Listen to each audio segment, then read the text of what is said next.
Story how the river god's wedding was broken off. At the time of the Seven Empires, there lived a man by the name of Si-Men Bao, who was a governor on the Yellow River. In this district the river god was held in high honor. The sorcerers and witches who dwelt there said, "Every year the river god looks for a bride, who must be selected from among the people. If she be not found, then wind and rain will not come at the proper seasons, and there will be scanty crops and floods." And then, when a girl came of age in some wealthy family, the sorcerers would say that she should be selected. Whereupon her parents, who wished to protect their daughter, would bribe them with large sums of money to look for someone else, till the sorcerers would give in, and order the rich folk to share the expense of buying some poor girl to be cast into the river. The remainder of the money they would keep for themselves as their profit on the transaction. But whoever would not pay, their daughter was chosen to be the bride of the river god, and was forced to accept the wedding gifts which the sorcerers brought her. The people of the district chafed grievously under this custom. Now when Si-Men entered into office, he heard of this evil custom. He had the sorcerers come before him and said, "See to it that you let me know when the day of the river god's wedding comes, for I myself wish to be present to honor the god.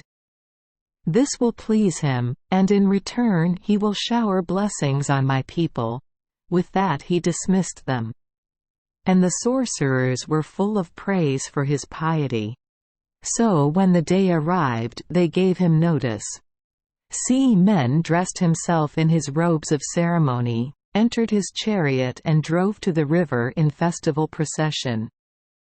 The elders of the people, as well as the sorcerers and the witches, were all there. And from far and near men, women and children had flocked together in order to see the show. The sorcerers placed the river bride on a couch, adorned her with her bridal jewels, and kettledrums, snare drums and merry airs vied with each other in joyful sound. They were about to thrust the couch into the stream, and the girl's parents said farewell to her amid tears. But Si-Men bade them wait and said, "Do not be in such a hurry. I have appeared in person to escort the bride. Hence everything must be done solemnly and in order. First, someone must go to the river god's castle, and let him know that he may come himself and fetch his bride." And with these words he looked at a witch and said, "You may go." The witch hesitated, but he ordered his servants to seize her and thrust her into the stream. After which about an hour went by. "That woman did not understand her business," continued Si-Men, "or else she would have been back long ago." And with that he looked at one of the sorcerers and added, "Do you go and do better?" The sorcerer paled with fear, but Si-Men had him seized and cast into the river.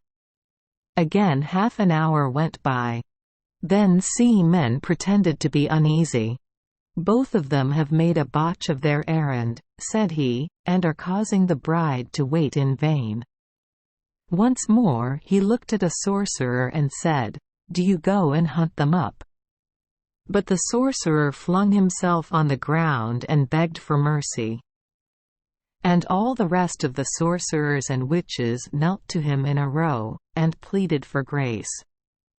And they took an oath that they would never again seek a bride for the river god. Then Si-Men held his hand, and sent the girl back to her home, and the evil custom was at an end forever. Note: Si-Men Bao was an historical personage, who lived 5 centuries before Christ. Thank you for joining us for today's fairy tale.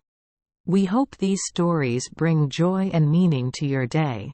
If you love our channel, please hit the subscribe button so you won't miss any exciting tales.